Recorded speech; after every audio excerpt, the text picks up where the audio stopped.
बीडमध्ये मनोज जरांगे यांची निर्णायक सभा होणार आहे। मांजरसुंभा येथे सभेचं आयोजन करण्यात आलंय। मुंबईमध्ये 29 ऑगस्टला जरांगे यांचं आंदोलन। आजच्या या सभेमध्ये कोणता निर्णय होणार याकडे आता सर्वांचं लक्ष लागलेलं आहे। बीडमध्ये मनोज जरांगे यांची निर्णायक सभा, त्यानंतर 26 ऑगस्टला जरांगे हे मुंबईसाठी रवाना होतील। 29 ऑगस्टला जरांगे यांचं आंदोलन हे मुंबईमध्ये असणार आहे। मात्र त्याआधी ही सभा, या सभेमध्ये आता मनोज जरांगे काय निर्णय घेतात याकडे आता सर्वांचं लक्ष लागलेलं आहे।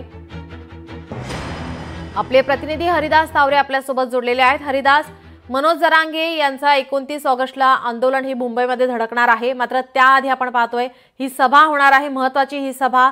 या सभेमधून मनोज जरांगे आपल्या आंदोलनाची दिशा ठरवतील, काय अधिकची माहिती?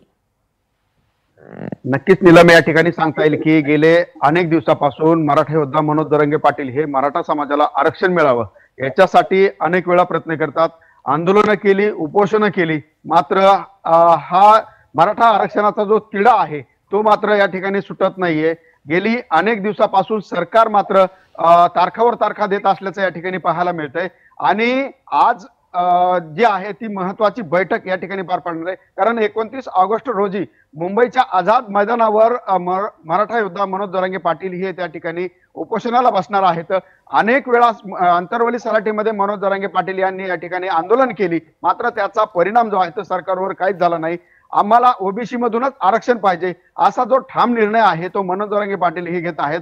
मात्र एकीकडे जे ओबीसी आंदोलक आहेत त्यांना आम्ही ओबीसी मध्ये येऊ देणार नाही असं देखील या ठिकाणी सध्या राज्यामध्ये चालू आहे। आणि दुसरीकडे जर पाहायला गेलं तर आज जी महत्वाची बैठक या ठिकाणी पार पडणार आहे आणि रात्रीच राज्यामध्ये ज्या आंदोलकांनी आता मुंबईकडे आगेकूच केली आहे याची जी तयारी आहे ती मोठी जय्यत तयारी या ठिकाणी पार झालेली आहे। अनेक गावागावातून जे मराठा आंदोलक जे आहेत स्वतःच्या आरक्षणासाठी या ठिकाणी मुंबईकडे निघण्याच्या दृष्टीने आता मोठी तयारी या ठिकाणी केली आहे। आणि याच अनुषंगाने मनोज जरांगे पाटील हे मांजरसुंभा येथे या ठिकाणी मोठी जी बैठक आहे, निर्णायक बैठक या ठिकाणी घेणार आहेत। या बैठकीच्या अगोदर मात्र सरकार मोठा काही निर्णय घेते का हे सुद्धा पाहणं तितकंच महत्त्वाचं ठरणार आहे। जी नक्कीच हरिदास, जर आपण पाहिलं तर या ठिकाणी सरकार सुद्धा आता हालचाली करताना पाहायला मिळते, अनेक बैठका होत आहेत। मात्र आता आपण पाहतोय की जरांगे हे आपल्या आंदोलनावरती ठाम आहेत। किती वाजता आजच्या या सभेला सुरुवात होणार आहे? नक्कीच नीलम, 12 वाजता या सभेला सुरुवात होणार आहे। मोठ्या प्रमाणात मराठा बांधव जे आहेत ते या मांजरसुंभा कडे येताना पाहायला मिळत आहेत। आणि विशेष म्हणजे अनेक गावागावामधून ही जी मुंबईला जाण्याची जी तयारी आहे ती मोठ्या प्रमाणात नागरिकांनी केलेली आहे। कारण मागच्या वेळेस मनोज जरांगे पाटील ज्यावेळेस मुंबईला गेले त्यावेळेस त्यांना धोका झाला असं मनोज जरांगे पाटील यांनी देखील रात्री लोकशाहीला बोलताना सांगितलं। त्यामुळे आता हा जो निर्णय आहे तो मी घेतल्याशिवाय आझाद मैदानावर उठणार नाही असं देखील जरांगे पाटील यांनी म्हटलं आहे। त्यामुळे एकूणच ही जी निर्णायक बैठक आहे काय होतंय आणि याकडं सरकार कशा पद्धतीने पाहतंय आणि या 12 वाजेपर्यंतचा सरकार यामध्ये काय निर्णय घेतंय हे देखील पाहणं तितकंच महत्त्वाचं असणार आहे। जी नक्कीच, याचे अपडेट आम्ही तुमच्याकडून घेतच राहू। तुर्तास धन्यवाद तुम्ही दिलेल्या माहितीसाठी।